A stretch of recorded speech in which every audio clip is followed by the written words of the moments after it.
Welcome to The Source, where we combine the headlines with in-depth conversations with the newsmakers themselves. I'm Pinky Webb. Today on the program, from President to Senator Rodrigo Duterte, a PDP-Laban faction says, why not? But for Senator Koko Pimentel, urging President Duterte to run for senator is an act of desperation. And later, what lies ahead for the tandem of Senators Ronald, Bato, Dela, Rosa, and Bong, PDP-Laban President and Energy Secretary Alfonso Cusi joins us live.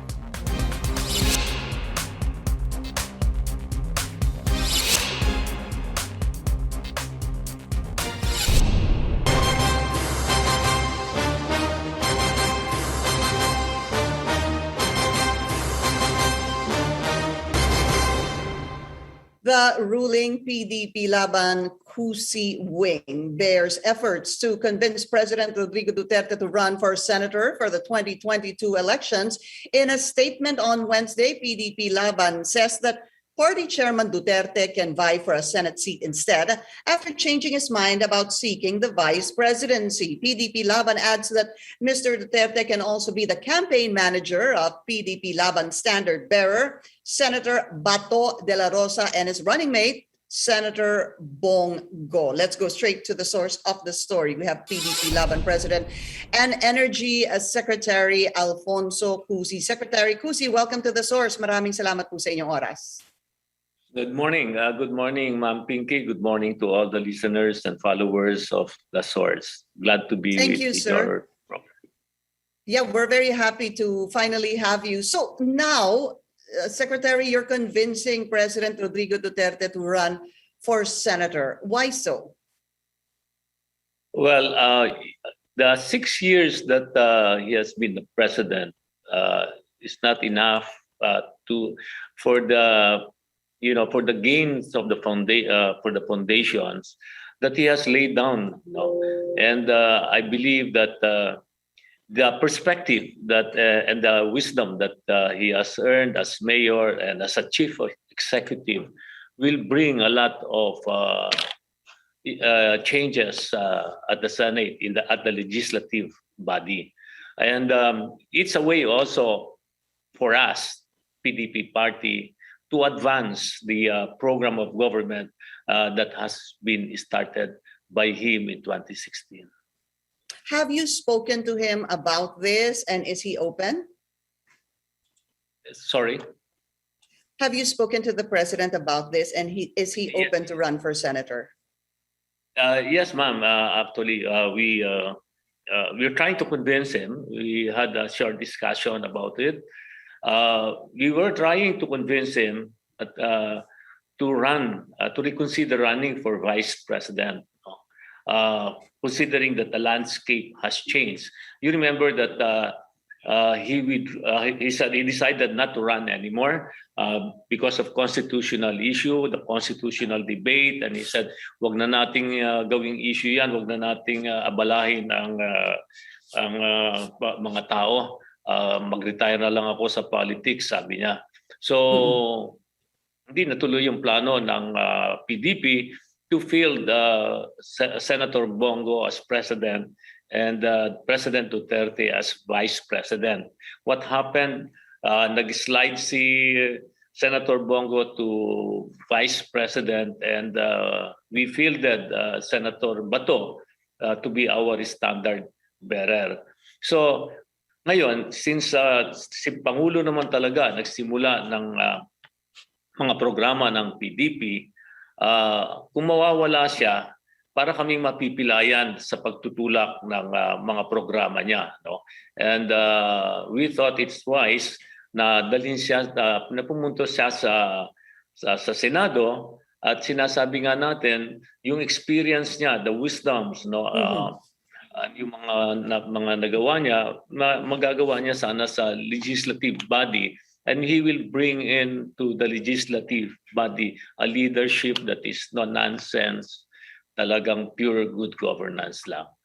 You said you had a short discussion with the president about this, urging him to run for senator. Can you tell us more about that discussion? Is he open to actually really consider running for senator?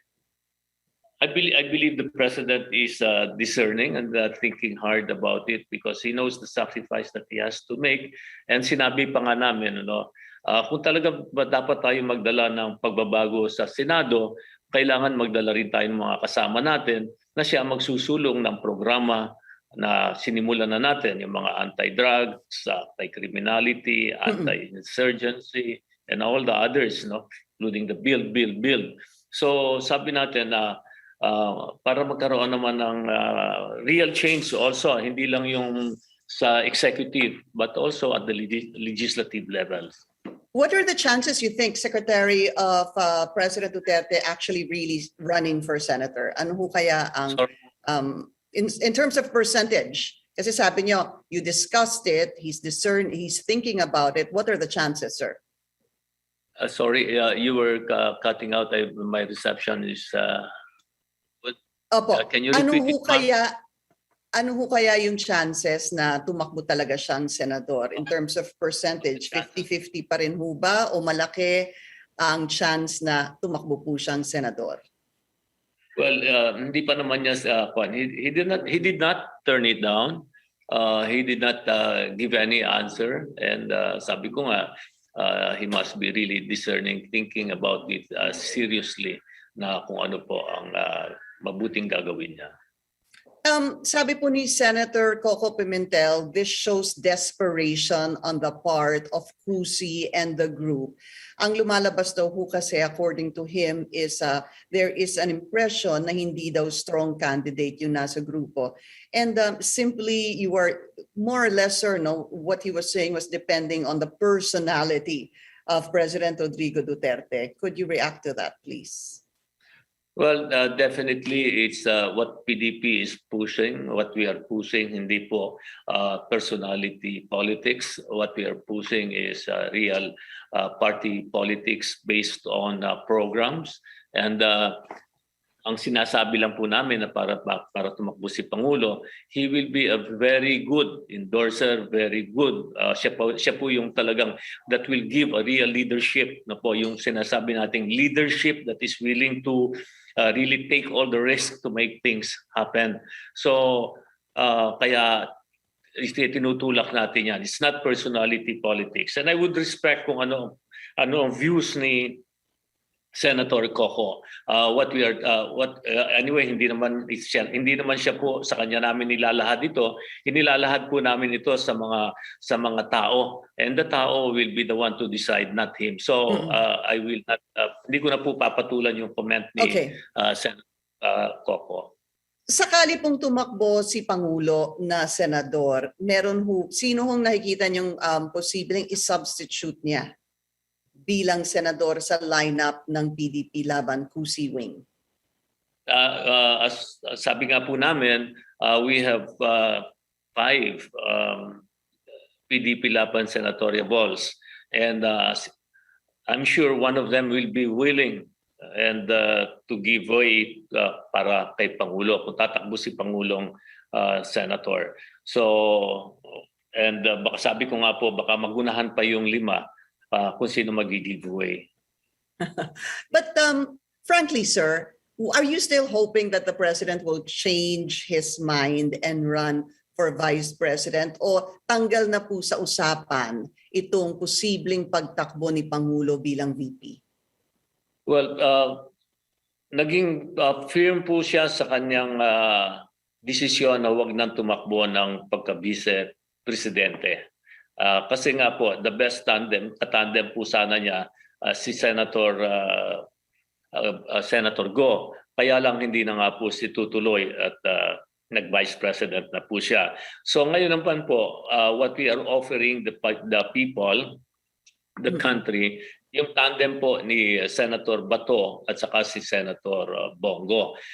Dahil naniniwala po kami na yung combination po nila ang tunay na makapagsusulong ng programa ng PDP. What they have learned from the President, gagawin po nila yon. So that's what we are offering to the public also. Okay. Secretary, this Bato-Go tandem, ito na ho ba yung masasabi yung set in stone, whatever happens, until November 15, or are you still open to a possibility of change in this Bato-Go tandem? There are a lot of speculations that we are going to still change, no, or do a substitution. Well, again, sabi nga natin, that depende yan sa kung sino ang bumabatikos. But as far as PDP is concerned, we are pushing that. We have firmed up that tandem. At yun na nga po ang itinutulak namin ngayon. And that's why we are also pushing the President to run for the Senate. Because, kasi pag nangyari po yun, the President at the Senate, and kung pala rin po na manalo ang aming kandidatong si Bato at si Bongo, napakalaking chance po ng Pilipinas to really grow, improve at talagang maging competitive po tayo sa ating mga neighbors. So, this Bato Senator Go tandem. Let's just clarify that, sir. Kung kayo po tatanungin, ito na po ang gusto ninyong talagang official candidates ninyo. Kung talaga po sana masusunod, kung masusunod kulang kagustuhan ng partido, yung original plan po namin na si Bongo at saka si President Duterte tandem. Kaya nga lang po hindi realize yun. So pumunta po kami sa second alternative namin, and this is Bato Bongo. okay. I just also quickly wanted to ask you, yung pong kasi hindi ho ba Senator Bato is very open to withdrawing kung tumakbo po si Mayor Sara. And he met with Mayor Sara very recently. Did he tell you about what happened or what was discussed during the meeting between Senator Bato and Mayor Sara Duterte Carpio? Well, wala pala po yun. What he told us is that he did a courtesy call, and he reminded the mayor na the deadline for substitution is November 15 in case, ano. And the good senator even offered available siyang i-substitute ni Mayor Sara in case she will run, no. Yun naman pong sinabi ni Senator Bato na yun, it's because na si Mayor Sara has been always at the front runner sa mga surveys. Kaya sinasabi na okay din kung magso-substitute si Mayor Inday. But that is not the party position. It's not. That is a personal statement or personal offer ni Senator Bato kay Mayor Inday Sara. So si Mayor Inday naman has been very firm na sinasabi niya na hindi siya tatakbo under PDP. Okay. Secretary Cusi, we need to take a very short break. The source will be right back. You're watching The Source on CNN Philippines. I'm Pinky Webb. Our guest today, PDP-Laban President and Energy Secretary Alfonso Cusi. Secretary, just wanted to bring this out. No? So the party position, the Cusi wing really prefers right now, of course, yung original po ninyo hindi natuloy, is the Bato and Go tandem. But you have Senator Bato offering naman po yung kanyang position to be substituted by Mayor Sara. Doesn't that become a little confusing or even ironic na ang party position, dito na tayo kay Bato at kay Go, tapos yung inyo pong standard bearer ay binubuksan pa rin yung posibilidad na palitan siya? Sorry, the audio is reception is really bad. That's fine, sir. Secretary, I'll repeat the question. Isn't it a little ironic that the party position right now is to stick to a Bato and Go tandem, yet you have your standard bearer for president offering his post to Mayor Sara Duterte Carpio? Well, when Senator Bato filed the his candidacy, he was asked, what about if Mayor Inday would run? Di mas mabuti, sabi na kanya. he's just being kung ba, yung natural about it, open, showing respect to Mayor Inday Sara. That Mayor Inday Sara is a good candidate, and she sees it. Sabi niya, kung si Mayor Inday ang magiging kalaban niya, hindi na siya lalaban. Yun ang punto doon. The Senator Bato will not run against Mayor Inday. Mm-mm. Mm-mm. Okay, so there was also a meeting between Mayor Sara and presidential aspirant Bongbong Marcos in Cebu also recently. Pagkatapos nga noon, nakipag-meeting si Senator Bato kay Mayor Sara. Ang sabi po dun sa meeting in Cebu between Mayor Sara and BBM was that she was asking how the HNP, her regional party, can help BBM's candidacy. May I ask you point blank, Secretary, are you still expecting a possible endorsement from Mayor Sara doon po sa inyong kandidato sa PDP-Laban Cusi wing? Well, we are hoping that Mayor Sara will endorse our candidate, but really that is a personal decision that Mayor Inday will be making in due time.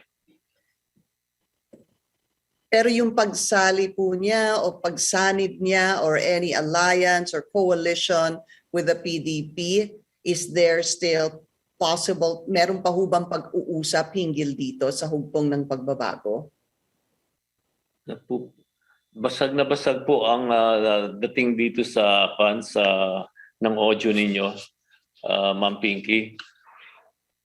Secretary, no problem. Adjustment, but the reception or the sound production ninyo is really not clear. Not clear. We apologize for that, Secretary. Yung isa ko na lang pong tanong dito, meron pa hubang pag-uusap sa pagitan ng PDP-Laban at hugpong ng pagbabago, HNP, para po magkaroon ng alliance, magsama-sama sa darating na eleksyon? Can you please repeat, ma'am? It's only the last part that I got. Okay. Secretary, are you still hoping na magkaroon po ng alliance or coalition ang HNP and PDP-Laban? Are there talks regarding this? We hope. I mean, that would be a very strong alliance if that would happen. And yes, we will welcome that, ma'am. Are there talks heading towards this, sir? Meron ho bang pag-uusap hinggil dito? As of now, there is no formal talks going, and we're just seeing how things are developing, and whether Mayor Inday will not change her mind. Tingnan po natin. We're still hopeful that we will be able to establish an alliance with the Bong. And sabi nga nila, no, Secretary, anything can happen until November 15. Marami pa rin po maghihintay sino ba talaga ang magiging final candidates pagdating ng November 15. Any talks, Secretary Cusi, with former Senator Bongbong Marcos? When was the last time you spoke to him, if any at all? Well, nagkausap po kami once, and we discussed how things are going in their camp and how things are going in our camp. And we discussed about the running of Bato and his running mate. Napag-usapan din po namin yan. But nothing materialized or anything about the tandem na pag-desisyonan po. Opo, yung pong siguro, ito na lang, a scenario na Bongbong Marcos and Senator Bongo. Yun, sabi nga, di ba tinanong na po si BBM noon when he filed his certificate of candidacy. Does that sound good to you? Well, I think that will not happen. because we have filmed up already ang pagtakbo po ng tandem po ni Bato and Bong. Ay, hindi po, imposible pong mangyari yung what I just mentioned a while ago. Ngayon, imposible because we are no longer in touch with them, ma'am. All right. Thanks for making that clear, sir. We'll be taking another short break. We'll try to fix our audio with Secretary Cusi. Hopefully we have a better connection when we get back. We'll be right back. You're watching The Source on CNN Philippines. I'm Pinky Webb. Our guest today, Energy Secretary Alfonso Cusi. Secretary, let's talk about fuel prices, if I'm not mistaken. There have been over 30 increases in fuel products since January. Ano na ba ang game plan of the DOE to cushion the impact of the rising prices of fuel?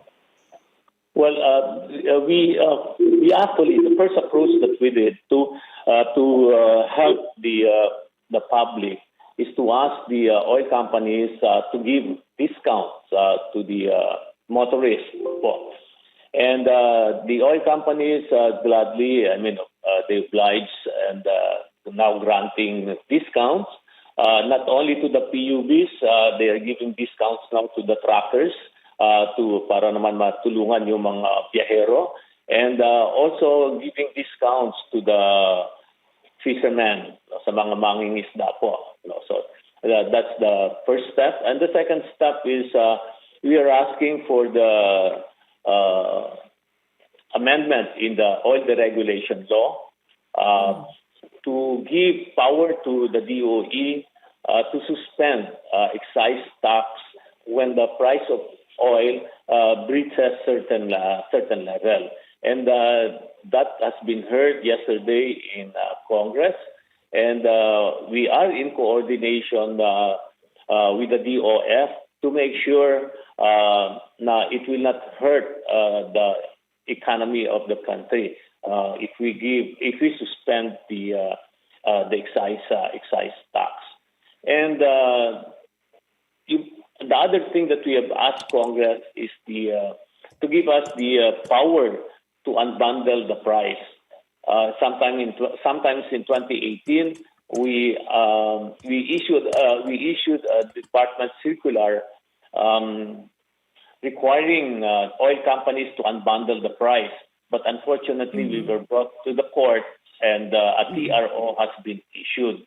So wala po kaming magawa at hindi natin maipahayag sa mga tao kung ano po talaga ang composition ng retail price na binabayaran ng mga consumers.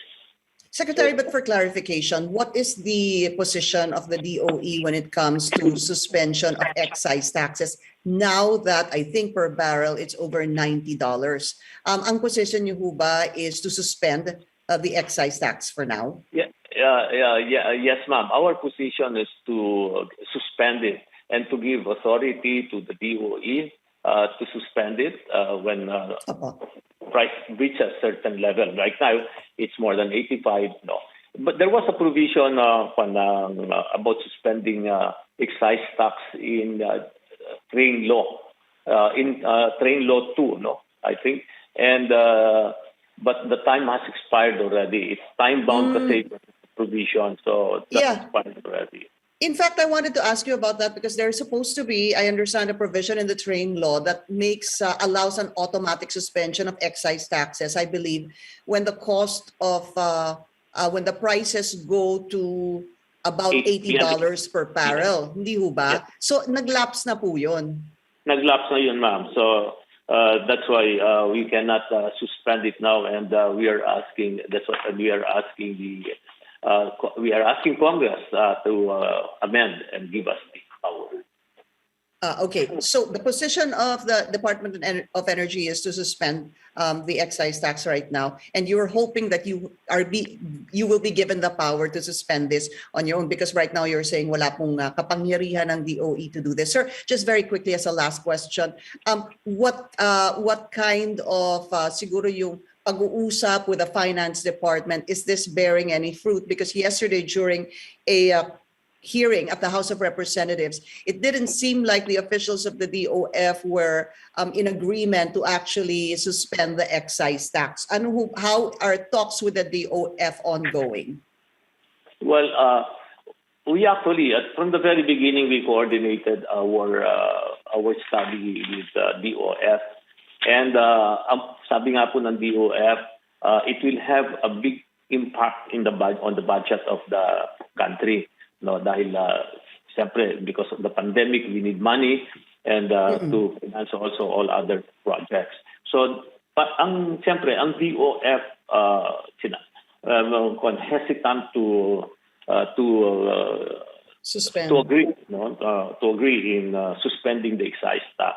So ngayon pinag-uusapan po namin. No? Yun ang pinag-uusapan natin, what would be really the impact if we do that. And if we cannot do that, what other measures are we going to do?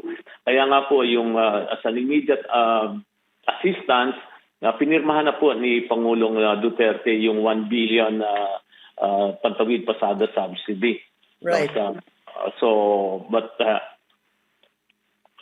of course that is only for the public utilities. And ang hinihingi namin, siyempre, on the suspension would also help the truckers and the agricultural sector. Right. Yeah, kasi hindi naman po PUVs lang talaga affected dito. It's actually a point made by Congressman Zarate yesterday.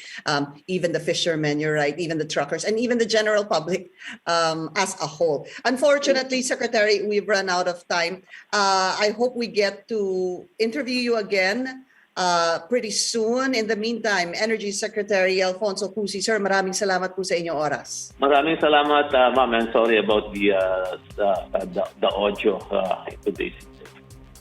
We apologize for that as well. Secretary, take care of yourself. Again, thank you. And thank you for joining us here on The Source. I'm Pinky Webb. You're watching CNN Philippines.